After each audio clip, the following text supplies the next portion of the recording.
Bonjour à tous, bienvenue à cette rencontre sur le thème de l'utilisation des probiotiques à haute dose dans le traitement de l'autisme.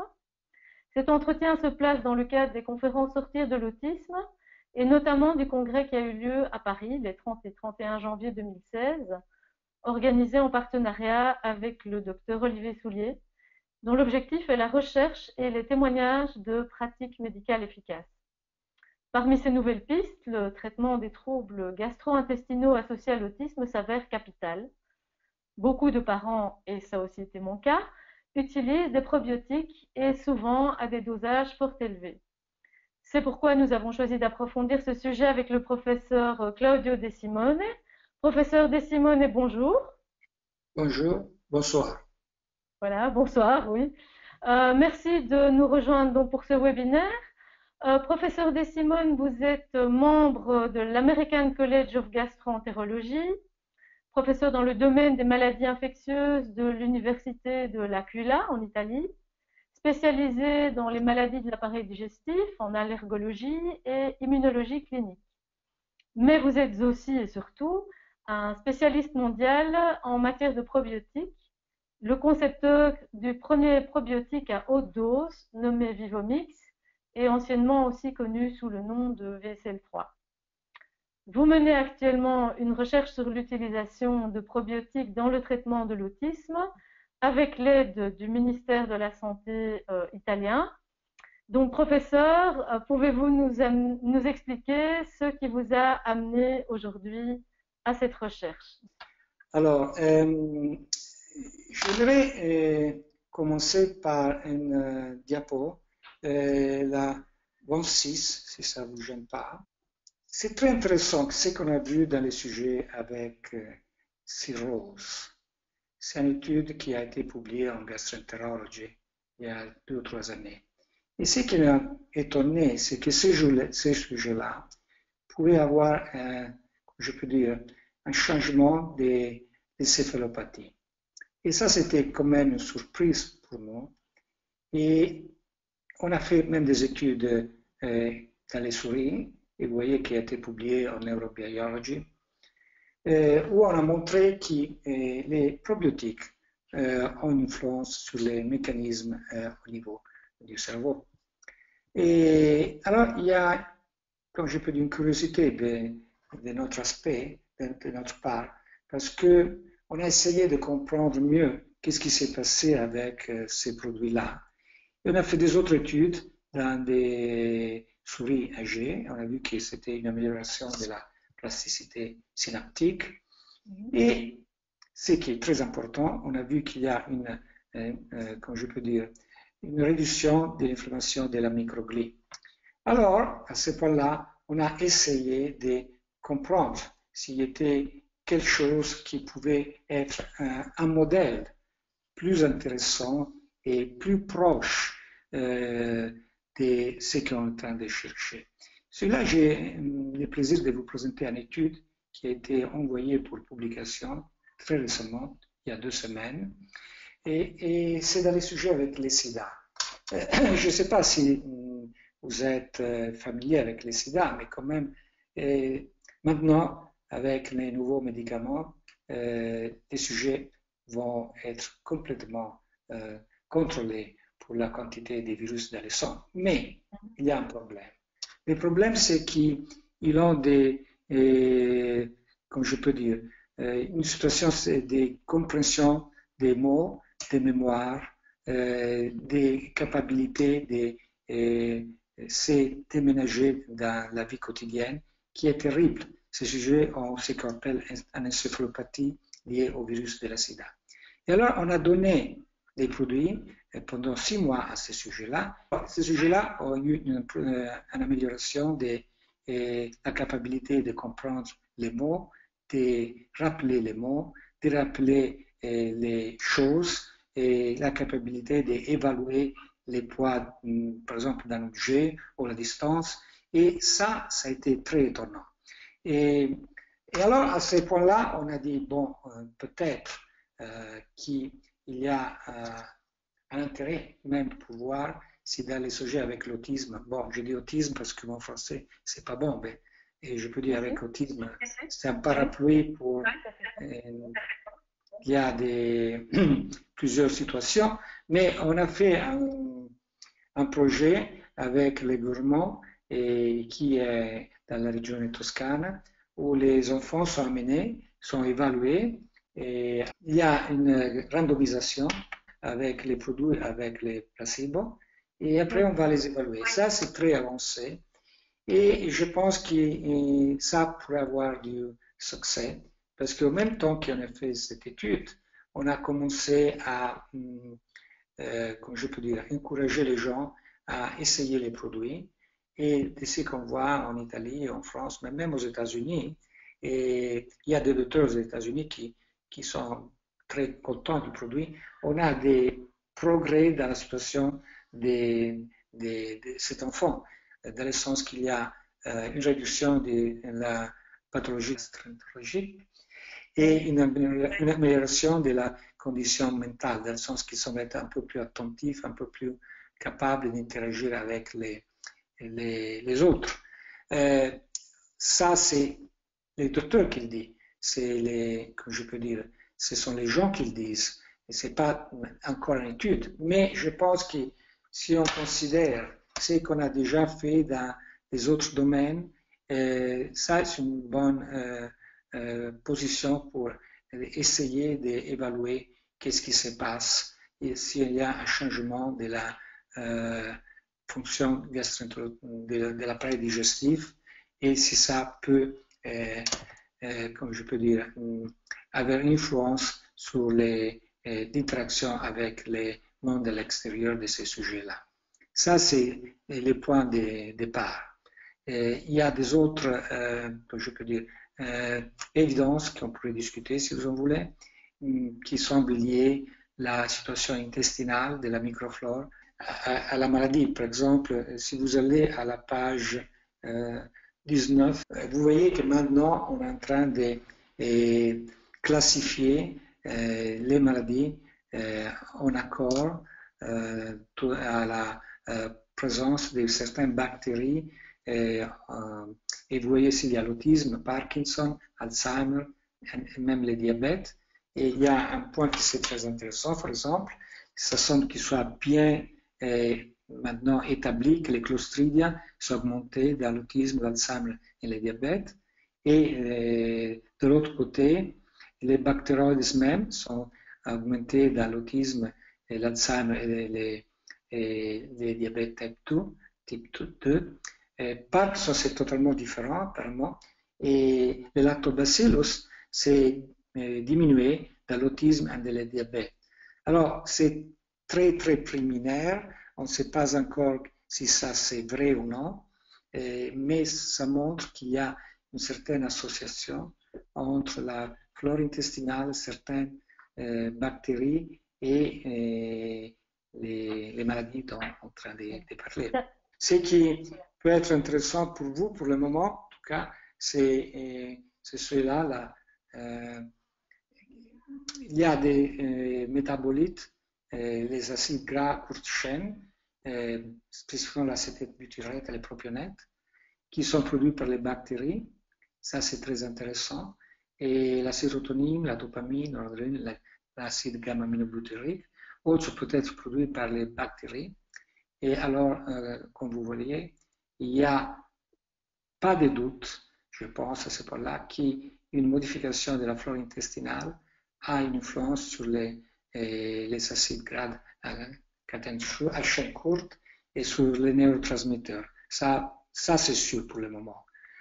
Après, il y a beaucoup à étudier encore pour essayer de donner une signature, comme je peux dire, une marque spécifique pour l'Alzheimer ou pour l'autisme ou pour les autres maladies dont on a parlé. C'est encore un peu loin, mais quand même, certains résultats semblent montrer qu'on pourrait y arriver. Pour les Vivomix, ce que je peux vous montrer, c'est par exemple la 25. Ça, c'est intéressant parce que une question qui se pose, pourquoi le Vivomix a peut avoir une efficacité dans cette situation. Avant tout, à ce moment-là, ce qu'on connaît est qu'il y a des bactéries qui peuvent produire sérotonine, acide gamma-aminobutyrique, acétylcholine et histamine. Et ces bactéries sont présentes dans les vivomix. Et après, c'est une question de concentration, parce que si vous n'en donnez pas une quantité suffisante, c'est évident que vous ne pouvez pas obtenir des résultats.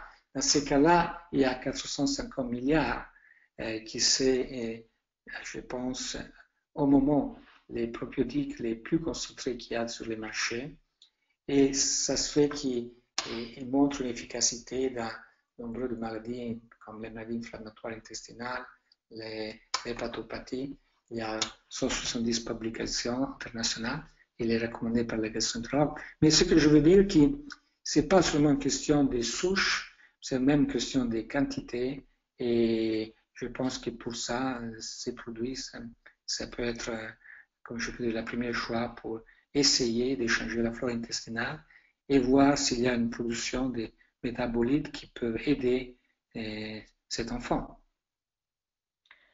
Il y a des questions qu'on pose souvent, c'est est-ce qu'il y a des analyses, des marqueurs biologiques à partir desquels on peut se dire, voilà, ça c'est vraiment indiqué de prendre un probiotique à ce moment-là. Quels sont-ils par exemple?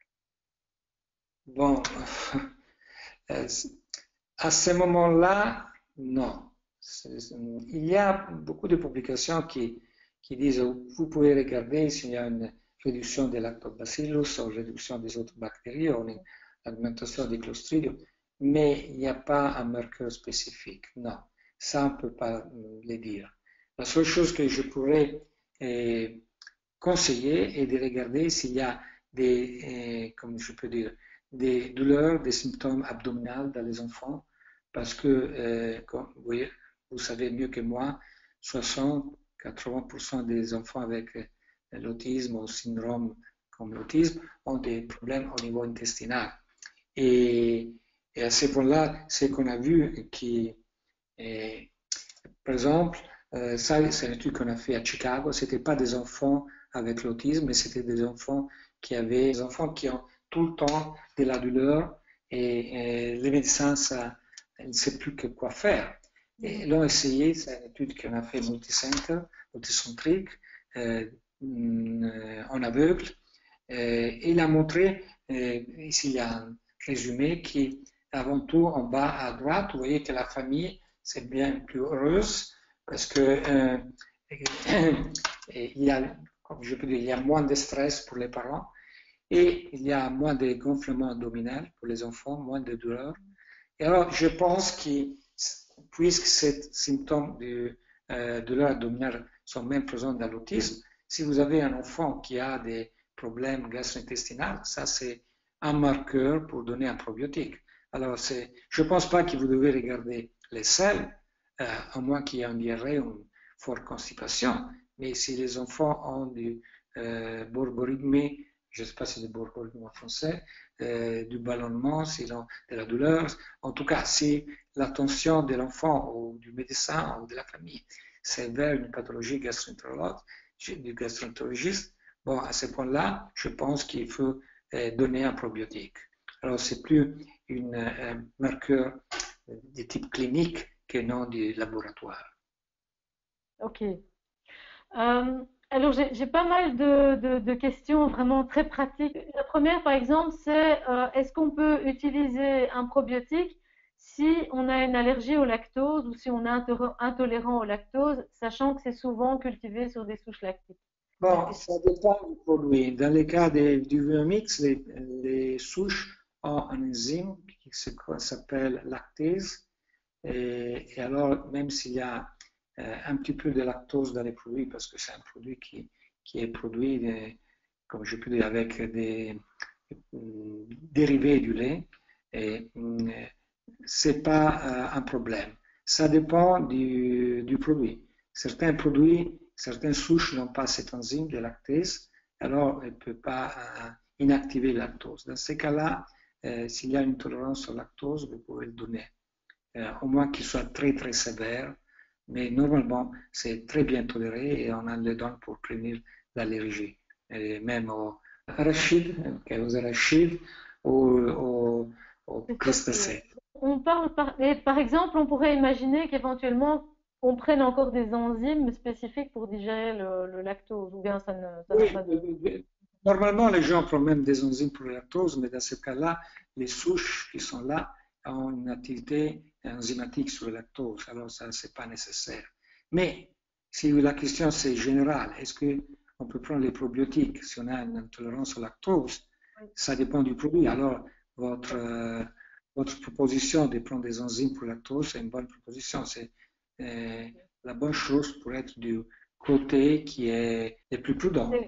Oui, voilà. D'accord. Vous avez parlé, on vient de parler d'allergie. Est-ce qu'il y a des études, enfin, on cite parfois le fait de justement faire des cures de probiotiques pour les personnes qui ont des marqueurs allergiques élevés, qui souffrent d'allergies. Est-ce qu'il y a des études là-dessus? Voilà. Est-ce que vous avez une expérience là-dessus ou pas? Bon, il y a des études pour la prévention de l'allergie. On a donné ces produits à d'autres produits pour prévenir l'allergie, mais il n'y a pas, à mon avis, ils ne sont pas finales des études pour les traitements de l'allergie. Alors, si vous avez une famille dans laquelle il y a une tendance génétique pour l'allergie et vous donnez des probiotiques, on sait maintenant que vous pouvez prévenir l'allergie si vous donnez des probiotiques. Alors, c'est une question de prévention. Si vous avez déjà une allergie, à ce moment-là, je ne fais pas confiance aux études qu'on a publiées parce qu'elles ne sont pas de très bonne qualité et elles n'ont pas été, comme je peux dire, confirmées à ce moment-là. Alors, pour la prévention, oui. Pour le traitement, non. Voilà. Merci pour la précision. Une autre question vraiment très très régulière, c'est quand prendre le probiotique? Alors le matin, le soir, avec des aliments en dehors des repas, avec de l'eau, mélangé avec autre chose. Là, les discussions vont bon train. Voilà. Alors, ça, c'est une très bonne question. Alors, quand j'ai commencé à travailler sur ces produits il y a plus de 20 ans, 30 ans, je disais vous le prenez le matin. Mais Mhm. je n'avais pas de raison pour dire vous le prenez le matin parce que, enfin, parce que le matin on se réveille, on prend quelque chose. Ça, il n'y était pas comme je peux dire, des connaissances scientifiques. Et même maintenant, il n'y a pas de connaissances scientifiques. Mais j'ai un petit peu changé mon idée. Dans le sens que je pense que si vous voulez avoir une influence au niveau du cerveau, c'est peut-être les donner le soir. Le soir parce que, euh, avant tout, vous avez plus de temps sans des repas, alors les probiotiques peuvent améliorer la fermentation pour plusieurs heures, plusieurs, tout temps. Et en même temps, vous avez peut-être une synergie avec la mélatonine. Parce que n'oubliez pas que je vous ai montré auparavant qu'il y a des souches qui produisent sérotonine. Et alors, l'idée, c'est de peut-être synchroniser l'horloge circadienne qui montre la mélatonine qui va augmenter le soir avec la production des neurotransmetteurs qui est le soir. Alors, à ce moment-là, je dirais pour les enfants avec autisme, syndrome associé, les soirs, c'est mieux que les matins. Et peut-être, je dirais, le soir, après qu'on a mangé, et avec une boisson non carbonée ou avec un petit yaourt. Peut-être une chose que j'aimerais faire, mais je n'ai pas d'évidence pour ça, si on peut donner avec un peu de lait, parce que ça donne un peu de tryptophane. Et le tryptophane, c'est un aminoacide qui va être métabolisé pour la sérotonine. Alors, à ce moment-là, ma première choix, ça serait ou avec de l'eau, si vous voulez donner quelque chose, avec du lait ou avec un yaourt. Vous le Ou avec mélangez, un vous... complément qui contient du tryptophane. Il y en a aussi, il y en a beaucoup je dis, il y a beaucoup de gens qui sont au régime sans lait ou sans caséine, mais qui donnent des compléments qui contiennent du tryptophane. Donc, C'est ça. voilà. Alors, je pense que ça, c'est comme je vous dis, ça c'est mon idée, parce que ça va augmenter même la production des neurotransmetteurs et la sérotonine, dopamine, ça c'est très important pour cet enfant, je pense.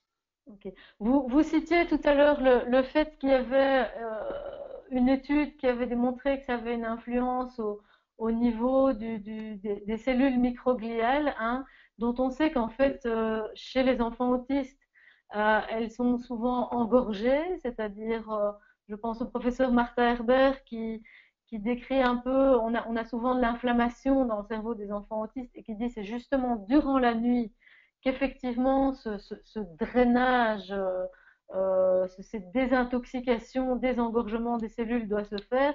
Donc on pourrait tout à fait imaginer peut-être que ça aide à cette fonction de nettoyage, on va dire, nocturne. Il y a plusieurs mécanismes qui peuvent amener à une inflammation de la microglie.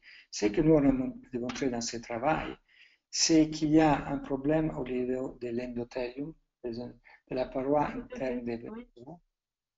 Et ça se fait que les monocytes roulent plus lentement. Alors, ces cellules qui sont les cellules monocytaires, ils ont tendance à aller plus lentement. Et s'ils vont un peu plus lentement, à certains points, ils arrivent à s'arrêter au niveau des jonctions endothéliales, je pense en français, jonctions endothéliales, et il peut passer au niveau des jonctions endothéliales et enflammer la microglie. Alors, ce n'est pas seulement une question des métabolites, mais c'est même une question des microcirculations. Les problèmes, c'est bien plus complexe que seulement penser aux métabolites, c'est même un problème d'activation de l'endothèle qui ne fait pas rouler bien les cellules monocytaires. Vous savez que dans le cerveau, la pression du sang, c'est très réduite. Alors, on n'a pas la même vitesse de roulement des cellules. Et s'il y a quelque chose qui, ça peut les freiner ou peut empêcher de bouger, ces cellules peuvent devenir adhérentes et passer au niveau des barrières endothéliales. Et quand elles passent la barrière endothéliale, ils vont inflammer la microglie. Ça, c'est un mécanisme tout nouveau et ça montre que ça peut être, même dans l'autisme, une situation comme celle-là, qu'il y a plusieurs facteurs à tenir en compte pour ça. Je pense qu'on est vraiment en train de découvrir beaucoup de choses avec vous. Une question où je reviens un peu à des choses de base, mais voilà, techniques aussi que les parents se posent. Comment déterminer les dosages et à partir de quel âge est-ce qu'on peut en donner? C'est une bonne question. Alors, pour les dosages, je pense qu'après 6 mois, 1 an, on peut en donner tranquillement. Et je suis j'étais le premier peut-être au monde, je dois le dire, à donner une concentration tellement élevée. Je pense 50 milliards, 100 milliards, ça peut être donné tranquillement.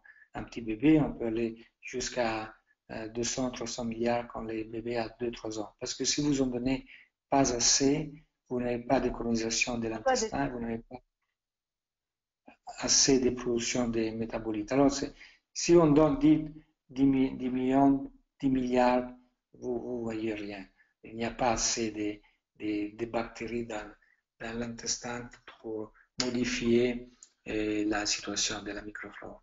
Alors, je vous dirais 50 milliards, 100 milliards à partir de 6 mois et on peut aller à 200, 300 milliards quand on a 2-3 ans et après on peut monter jusqu'à 350 des 6 ans en plus. Ça c'est mon avis. L'autre question, à partir de quel âge? Je vous l'ai dit, dès que l'enfant peut avoir, comme je peux dire, une nourrisson normale, pas du lait, je pense que vous pouvez le donner.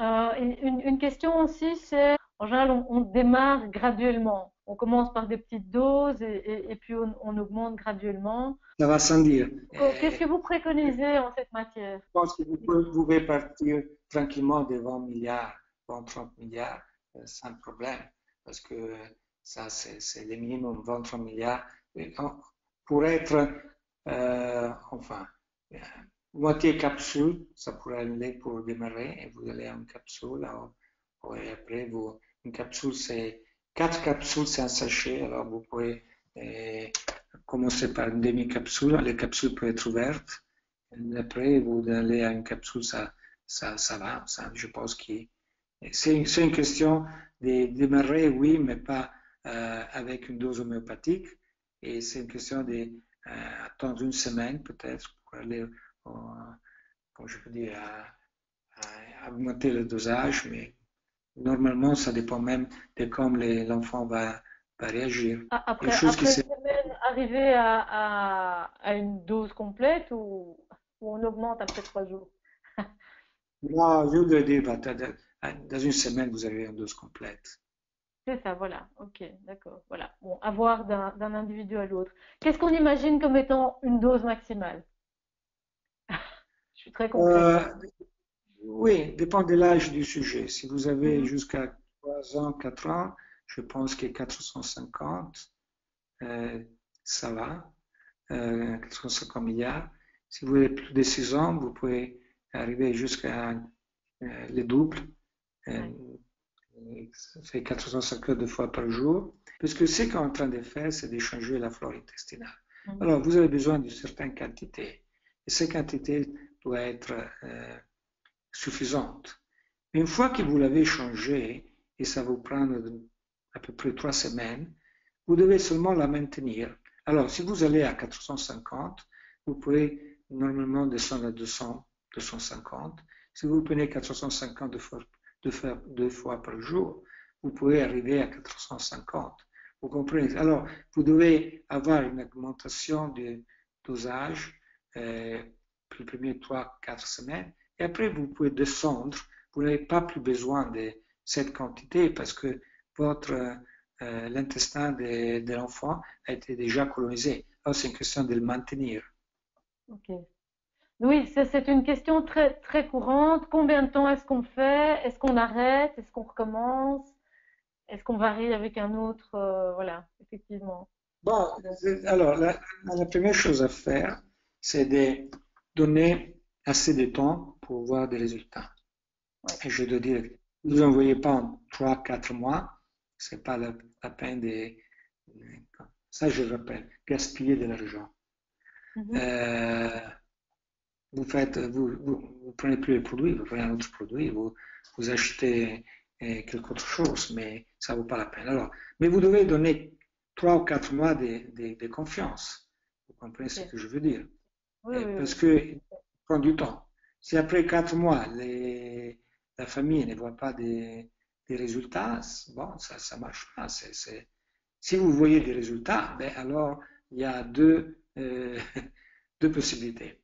Une possibilité, vous arrêtez pour voir si les résultats sont encore là ou s'ils vont disparaître, euh, ou vous continuez.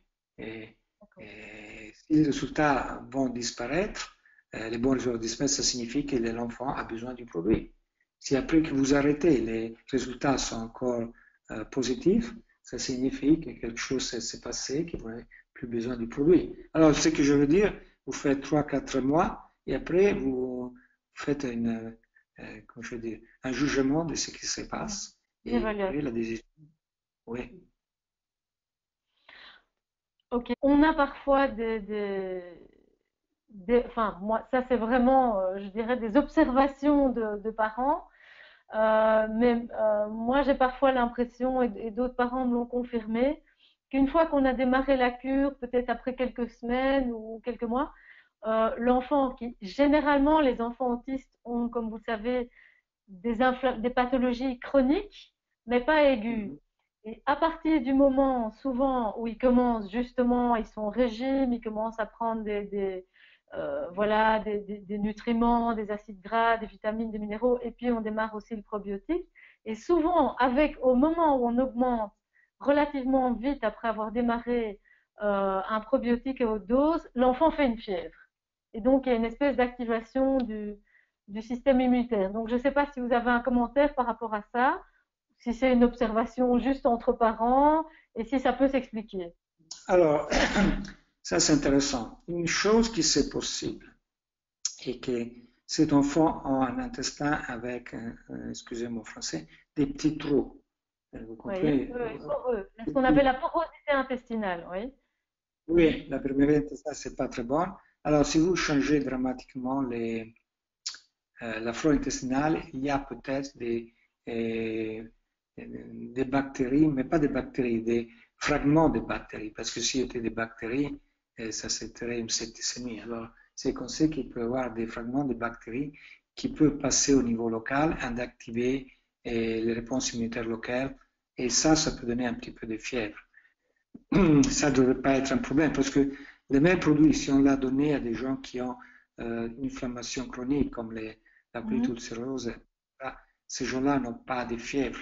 Alors, ça veut dire qu'il y a une inflammation, une lésion, mais il n'y a pas une altération dramatique dans la perméabilité intestinale, comme les enfants, ou peut-être que dans les enfants, cette quantité de bactéries est telle qui ont une petite fièvre, mais qui va se passer si on réduit les probiotiques. Ça peut se passer, mais Ce qui se c'est pas passe trop. souvent, c'est qu'on voit des améliorations après. C'est-à-dire que, enfin, l'idée qu'on a Oui, souvent, parce c'est que qu'après, les enfants ont toutes sortes d'agents pathogènes, que ce soit des virus ou des choses, mais qui sont là de manière chronique, mais à un niveau faible, si vous voulez, et qu'une fois qu'on démarre tout ça, entre guillemets, ça passe en phase aiguë, mais après, en général, on a souvent des améliorations une fois que la fièvre, une fois que la fièvre mais est oui, passée. la fièvre, c'est la conséquence d'une production de certaines cytokines, interleukine 1, etc. Alors, si vous avez un mouvement au niveau intestinal d'activation du système immunitaire, de production des médiateurs, alors vous ne pouvez pas exclure que même la fièvre va être présente, vous comprenez ce que je veux dire. Ce n'est pas Oui, une fièvre qui est les signes d'une infection, c'est la fièvre qui est le signe qu'il y a une activation du système oui, immunitaire, oui. médiateur. Peut-être que vous allez. Une chose qu'on a fait ces jours-là, on a dans les sujets avec les sida que je vous ai montré auparavant, on a mesuré la quantité de sérotonine. Et on a vu que dans ces sujets qui ont une altération au niveau du cerveau et qui n'arrivent pas à parler ou ne se rappellent pas des mots, la sérotonine est très très basse. Et après 6 mois, la sérotonine a augmenté 6-7 fois, et c'est beaucoup. Alors ce que je veux dire, c'est qu'il y a une quantité de médiateurs qui vont être augmentés par l'ingestion de ces bactéries et produits par ces bactéries, plus l'activation du système immunitaire. Et la fièvre, c'est la conséquence, à la fin de l'histoire, d'un mouvement des cytokines et des médiateurs. Alors ça se peut. Ça m'étonne pas qu'il peut se passer. Une autre question, alors beaucoup d'enfants, là je parle vraiment spécifiquement à l'autisme, beaucoup d'enfants ont des problèmes spécifiquement, notamment avec les streptocoques, et notamment une maladie qu'on appelle aussi le PANDAS. Et la question qu'on se pose, c'est dans les mix de probiotiques où il y a des souches à streptocoques, je pense savoir, vous me direz si on a ou pas dans le Vivomix, est-ce que ça ne risquerait pas d'être contre-productif? Il y a des cas où il vaut mieux éviter d'en prendre ou de prendre certains mix. Non, ici, il y a une confusion parce que les Mhm. streptocoques dont vous parlez, c'est un streptocoque pathogénique et le Oui, streptococcus qui est dans le biomix, mais qui est même dans les yaourts, c'est un streptococcus lactis qui est alimentaire.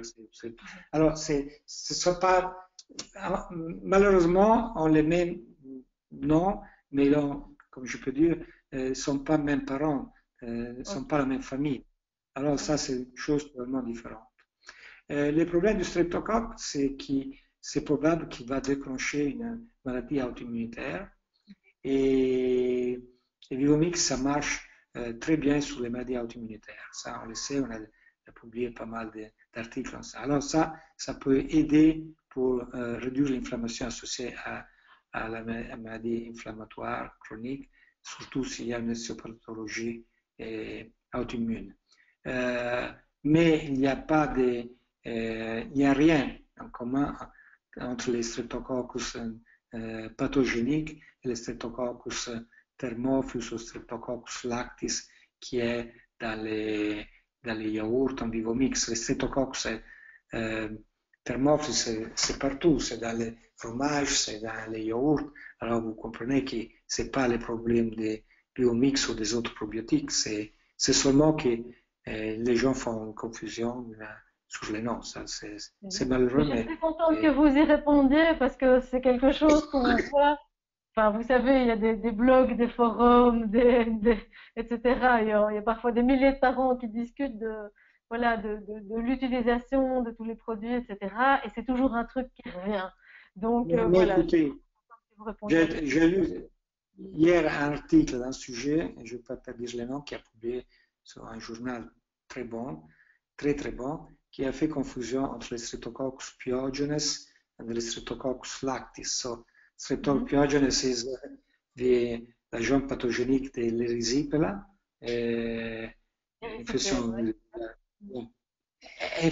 Non, il n'a pas compris que c'était différent du streptocoque dans les yaourts. Alors, c'est pas les parents, même les médecins sont assez ignorants. Ah, alors, encore une autre question, et beaucoup d'enfants ont des problèmes aussi d'hyperammonémie. Donc, des problèmes avec le métabolisme du soufre, à digérer trop de lipides et de protéines, etc. Et donc, un excès d'ammonia. Et donc, voilà, on se demandait si ça pouvait aider dans ce cas spécifique aussi, hein. Oui, ça, je vous ai montré, il y a beaucoup d'études avec ces produits sur l'hyperammonémie hépatique. Alors, l'ammonia est produite par la fermentation de l'intestin et si on change la flore intestinale, ça va se réduire. Alors, ça dépend de la réduction d'harmonie, comme vous pouvez voir, de ce qu'on mange et un peu de la génétique. C'est un peu complexe cette diapo, mais quand même, ce que je veux dire, qu'à la fin de l'histoire, l'hyperammonémie est une conséquence de ce qui arrive au foie. Alors, si on a un peu d'attention à l'alimentation et on change la flore intestinale, l'hyperammonémie, ça va sans doute se réduire. Et c'est même important qu'il n'y a pas de constipation et que la flore soit de type fermentative et non putréfactive. Alors, pas tellement de viande, pas tellement de protéines, si c'est possible. Avoir l'intestin, aller au bain chaque jour et, et donner des probiotiques. Ça va marcher. Pour ça, je suis sûr que ça va marcher. Ça va aider. Encore une question, on parle aussi beaucoup de prébiotiques. Est-ce que vous les conseillez? Est-ce que vous les conseillez pas?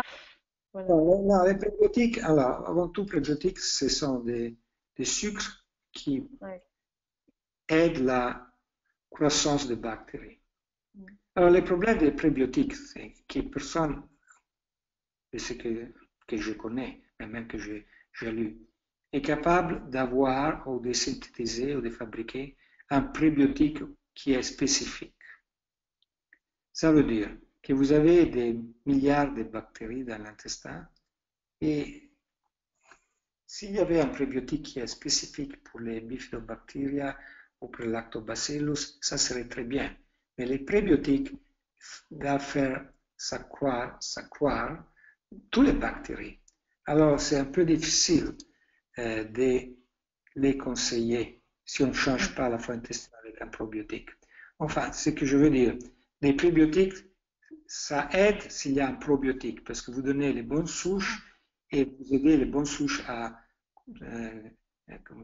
coloniser, à augmenter des nombres. Mais si vous donnez les prébiotiques sans qu'il y a de bonnes souches et vous avez confiance en ce qu'il y a dans votre intestin, il y a le risque que vous avez plus de Clostridia, plus de coli, Escherichia coli, alors ça peut être du bon. Ça, c'est la chose. Alors, la réponse est des prébiotiques, oui, mais vous devez ajouter un probiotique. Autrement, vous allez donner du gasoline, de l'essence à toutes les bactéries, même les bactéries que vous n'aimez pas. D'accord. Et dans ce cas-là, supposons, voilà, quelqu'un qui fait un traitement avec les probiotiques, est-ce que vous conseilleriez un prébiotique en particulier ou voilà, Non, à ce point-là, non. À ce point-là, non. vous prenez, euh, peut-être que vous pouvez manger un peu plus de fibres, que ça suffit. Alors, c'est pas nécessaire de chercher quelque chose qui est dramatiquement compliqué ou qui va coûter de l'argent. Seulement de manger un peu plus de fibres, ça suffit. C'est manger un peu plus de fruits, un peu plus de salade. Vous trouvez tout. À la fin de l'histoire, les probiotiques sont des fibres, vous trouvez là. Ou si vous voulez, vous prenez des linolines ou qu'est-ce que vous voulez. Mais quand même, je pense que les meilleurs probiotiques, c'est une bonne alimentation, qui maintenant, on a un peu la tendance à oublier. Une autre question qui est là, un grand débat, est-ce qu'un probiotique ou une cure de probiotiques à haute dose pourrait éventuellement se substituer à une cure d'antibiotiques? Euh, oui, non. Est-ce qu'on fait les deux? Si on fait les deux en même temps ou l'un après l'autre? Enfin, voilà. Si vous pouvez un peu Alors, nous pour donner les antibiotiques, votre il y avis. a, Oui. c'est un problème. Avant tout, je veux montrer cette diapo que 90% des médecins vont faire une prescription de l'antibiotique parce que les patients sont là pour les presser.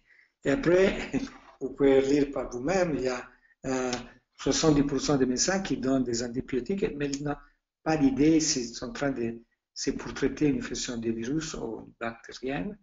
Alors, il y a, et je ne veux pas comme faire des autres, enfin, on voit que même les docteurs sont assez ignorants dans les domaines. Euh, Maintenant, vous savez qu'il y a un problème ce qui s'appelle la résistance aux antibiotiques. Il n'y a plus d'antibiotiques. Alors, je pense que ce n'est pas une bonne idée de donner des antibiotiques parce que après, quand vous en avez besoin, qu'est-ce que vous prenez? Alors, comme médecin, je sais, prenez les antibiotiques seulement si c'est nécessaire. Et si on suit cet avis, si on est d'accord sur ce point de vue, l'autre alternative, ce sont les probiotiques. Euh, Parce qu'il n'y a pas de résistance aux probiotiques. Et si vous avez une infection, vous avez la possibilité de la contrôler avec les antibiotiques. N'oubliez pas que je veux montrer cette diapo ici, c'est la seconde, la troisième, qu'il y a des bactéries qui sont en rouge, tout le temps mauvais, et des bactéries qui sont tout le temps bonnes pour nous, il y a des bactéries qui sont à moitié. Mais ce qui est intéressant, qui, si ces bactéries qui sont ici à la moitié, comme l'Escherichia coli, si vous commencez à les traiter avec des antibiotiques, il va devenir rouge, mauvaise. Vous allez créer une résistance aux antibiotiques. Alors, c'est mieux pas jouer avec les antibiotiques. C'est bien. Je peux dire que, comme à mon avis, les moins vous employez, ça c'est la meilleure solution. Ne les employez pas, sauf qui est réellement nécessaire.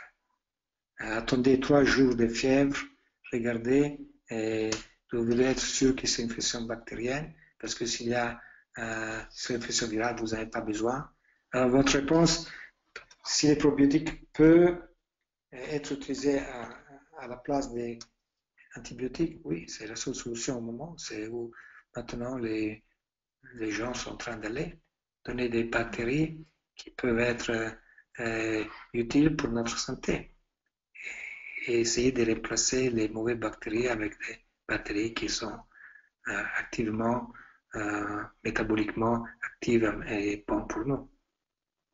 Je prends le cas de la maladie de Lyme parce qu'on considère que environ peut-être 20% des enfants, c'est difficile d'avancer des chiffres, hein, mais en tout cas beaucoup d'enfants autistes ont été infectés à la maladie de Lyme ou des co-infections et donc font quand même des traitements antibiotiques. Et donc dans ce cas-là, souvent ils se demandent est-ce qu'on peut prendre par exemple, prendre l'antibiotique le matin, le midi à 4 heures et puis prendre le soir le probiotique, par exemple. Bon, ça, c'est un autre cas. Si vous avez une maladie de Lyme, c'est évident que vous devez traiter. Ça c'est les bactéries qui sont rouges, vous comprenez. Oui, oui, Vous oui. n'avez pas de choix pour ça. Mais donner l'antibiotique avec le probiotique, c'est vraiment de nouveau gaspiller de l'argent parce que C'est ça. l'antibiotique va tuer les probiotiques. Alors, ça ne vaut pas la peine de dépenser de l'argent pour les donner. Non. Autant que vous prenez l'antibiotique, ne donnez pas des probiotiques parce que il va tuer les probiotiques. Si l'antibiotique n'est pas capable de tuer les probiotiques, c'est pas un antibiotique. D'accord. Oui, mais on peut imaginer, je ne sais pas, j'imagine d'un produit à l'autre qu'on regarde la durée d'action de l'antibiotique. On va dire, je sais pas moi, s'il a une durée d'action de autant d'heures, et dans l'intervalle, par exemple la nuit, donner le probiotique. Ou bien c'est pas la peine, on perd son argent. Non, ça, c'est vraiment, vous pouvez dépenser l'argent dans une meilleure manière. C'est ça. Donc il vaut mieux d'attendre, par exemple, d'avoir fini la cure d'antibiotiques Oui, c'est ça. et Dès que donner vous avez alors. fini, 2 ou 3 semaines, ça fait du bien. Mais dans les périodes où vous prenez l'antibiotique, à mon avis, c'est pas une bonne idée. Ok, ok. Mais c'est des questions, je vous assure, largement débattues. Donc voilà, on est très content Ouais, ben d'avoir. ça, d'ailleurs, c'est très, très facile parce que vous avez 2 possibilités. L'antibiotique euh, va tuer les probiotiques ou l'antibiotique ne va pas tuer les probiotiques parce que le probiotique va devenir antibiotique résistant. Et Ah, si le probiotique devient antibiotique résistant, il peut devenir pathogénique pour vous. Alors, pourquoi? Non, c'est pas une idée qui est très bonne. C'est mieux attendre à la fin du traitement antibiotique et après donner les probiotiques. Une autre question très proche, mais c'est par exemple avec certains remèdes naturels qu'on utilise souvent, par exemple, contre la candidose. Donc, je pense par exemple à l'extrait de pépins de pamplemousse, à de l'huile d'origan, des choses comme ça. Ou parfois même quand on utilise de l'antérol, hein, Saccharomyces boulardii. Est-ce que ça peut être problématique si on prend un probiotique en même temps ou pas? Mais ça, pour les levures, Oui. si j'ai bien compris. Mais, maybe, pardon, peut-être qu'il y a un peu de confusion ici, parce que les levures, ils sont normalement présents dans notre intestin. Alors, pourquoi vous devez faire une guerre à la levure qui est normalement présente dans l'intestin? Ça, c'est le problème. Et je pense qu'il n'y a pas une preuve qu'il y a une augmentation des levures dans les sujets avec de l'autisme ou syndrome autisme. N'ont pas démontré. Si vous avez un sujet qui est mieux déprimé et il y a une Oui. candidose, vous Mhm. voyez la candidose au niveau génital, au niveau de la bouche, au niveau de l'orifice anal, vous la voyez parce que c'est mieux déprimé et il y a cette candidose, cette candida qui va être, euh, vous la voyez, réellement vous la voyez. Mais dans les sujets qui ont autisme ou syndrome autistique, vous ne la voyez pas. Mais les levures sont dedans, non, vous pouvez contrôler dans tous les livres que vous voulez, les levures sont normalement présentes dans notre intestin. Alors, je ne sais pas pourquoi il faut faire une guerre à la levure, ça, c'est mon point de vue, parce que on est né avec les levures, on va mourir avec les levures. Au moins qu'il y ait une évidence que cette levure a une influence sur l'autisme ou le syndrome associé. Donc, je ne pense pas que c'est une bonne guerre. C'est peut-être, je ne sais pas d'où vient cette histoire. Il y a beaucoup de médecins de la médecine complémentaire alternative qui pensent que ces levures sont mauvaises mais et je les écoute, mais il n'y a pas de preuve qu'il y a des gens qui n'ont pas de levure. Vous comprenez ce que je veux dire? J'aimerais voir un sujet et qu'on montre qu'il n'y a pas de levure dans l'intestin. Alors, si ce sujet, on me le montre, je vais dire, bon, c'est bien, on doit traiter les gens, enlever les levures, mais personne n'a pas de levure dans l'intestin. C'est plus une question d'équilibre, de prolifération exagérée. On sait bien que tout le monde en a, je veux dire, mais en général, il y a quand même des marqueurs. Enfin, je veux dire, quand les gens qui font ces traitements-là, normalement, il y a quand même des marqueurs dans les métabolites organiques urinaires, etc., qui permettent de dire, ben tiens, là, on pense qu'il y a une prolifération de type Candida albicans. Je dois dire que Vous êtes comme professeur de maths infectieuse, je ne suis pas du tout d'accord avec ce point Ah, de vue. ah, ok, ça Ça me va. Ben semble un point écoutez, de vue Je ne dis pas que j'ai raison, vous avez tort. C'est pas une maladie avoir des levures. Et il n'y a pas de marqueurs. Vous avez euh, euh, nombreuses levures, vous n'avez pas assez. Alors c'est très difficile à établir quel est l'état, quel est le nombre de levures qu'on peut avoir, qu'on ne peut pas avoir. Ce serait intéressant d'avoir votre avis par la suite sur ces marqueurs. Voilà, on en ferait volontiers. Voilà, Comme ça, je peux. un petit commentaire. Donc voilà, je voudrais terminer encore par 2 sondages. En cas de trouble du syndrome autistique, avez-vous utilisé un probiotique à haute dose? Ça veut dire donc minimum 50 milliards par jour. Et pour le moment, on a 72% de non.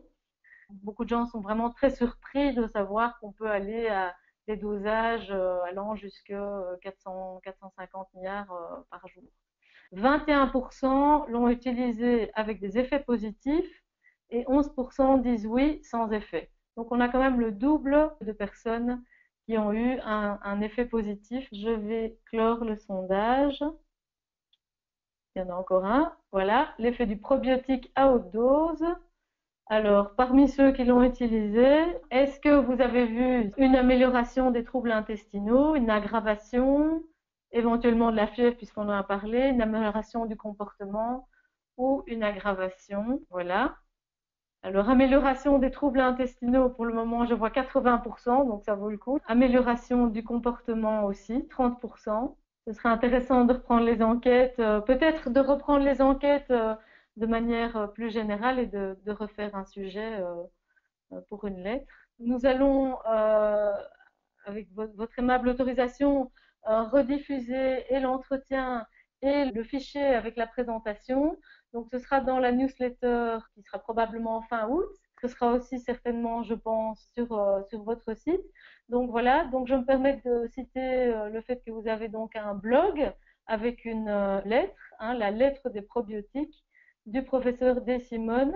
Donc c'est www.lettre-probiotique.fr. Vous pouvez aussi le suivre sur Twitter, donc c'est Twitter@probiotique au pluriel. Donc voilà, tout ça vous sera renvoyé par mail également. Je me permets de vous rappeler qu'il existe un DVD aussi du congrès Sortir de l'autisme qui est disponible soit sur mon site personnel sortirdelautisme.com ou sur le site du congrès www.congrèssortirdelautisme.com. Donc vous y trouvez des articles, des témoignages et une newsletter mensuelle. Mais écoutez, je vous remercie tous pour votre participation. Je vous remercie certainement vous, professeur Dessimone, pour avoir bien accepté de répondre à nos questions. Et je vous donne rendez-vous prochainement sur la newsletter et sur nos divers sites. Bonsoir à tous.